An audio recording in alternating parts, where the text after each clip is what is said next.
नमस्कार दोस्तों, civil engineering support के एक बहुत ही महत्वपूर्ण वीडियो में आपका स्वागत है। दोस्तों, आप अगर इस वीडियो को सही तरीके से देखते और सीखते हैं तो आप भविष्य में जब भी घर बनाएंगे बहुत सारे पैसों की बचत कर पाएंगे। लेकिन दोस्तों, चूँकि ये डिज़ाइन बहुत ही ज़्यादा कॉम्प्लेक्स है, चूँकि अगर कॉलम से कॉलम की दूरी को देखेंगे दोस्तों तो यहाँ पे लगभग 22 फीट रखी गई है।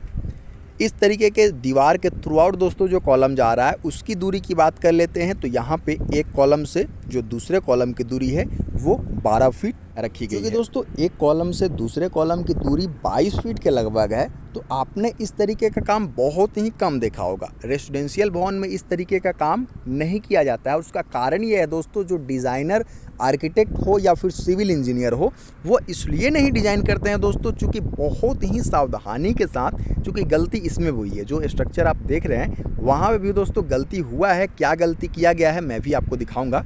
तो दोस्तों इसीलिए नहीं देते हैं, चूँकि इतना सावधानी के साथ दोस्तों बहुत ही कम मिस्त्री या फिर ठेकेदार जो है वो इस चीज़ को समझते हैं और बनाते हैं। चूँकि दूरी कुछ बहुत ही ज़्यादा है, लेकिन ऐसा नहीं है कि रूल के बिल्कुल बियॉन्ड चला गया है। ये रूल के अंदर ही रह करके ये कंस्ट्रक्शन हो रहा है दोस्तों।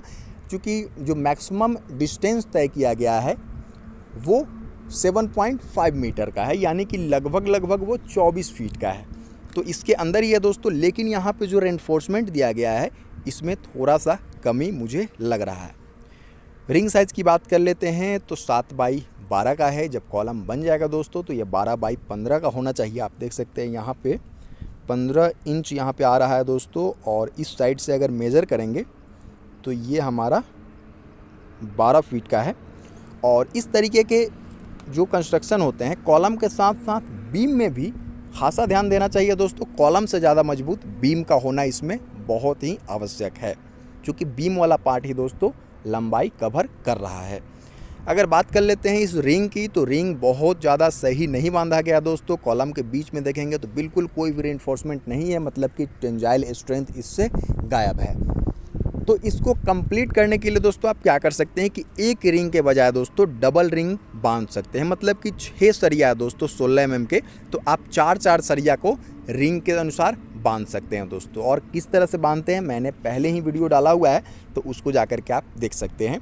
ठीक है, एक तरफ के 4 सरिया को एक रिंग में बांधते हैं दोस्तों, और दूसरे तरफ से भी 4 सरिया को बांधते हैं, और उस तरह से बीच में भी दोस्तों आपको अच्छा खासा रेनफोर्समेंट यानी कि टेंजाइल स्ट्रेंथ आपको मिल जाता है।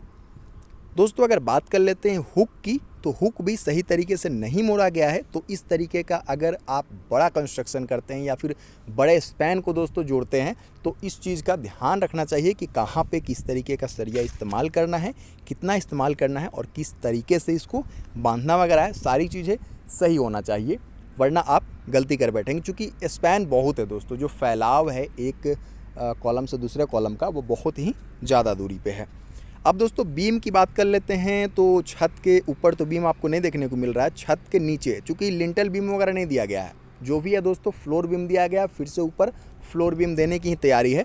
तो आप क्या कर सकते हैं कि आप 16 mm की जगह दोस्तों कम से कम मैं बता रहा हूँ 20 mm का जो सरिया है वो बीम में इस्तेमाल कर सकते हैं। जैसे कि यहाँ पे आप 6 सरिया देख रहे हैं दोस्तों कॉलम में, लेकिन आपको चूँकि 22 फीट का जो दूरी है उसको कवर करना है, तो उसमें कम से कम 20 mm के 8 सरिया का इस्तेमाल आपको करना चाहिए।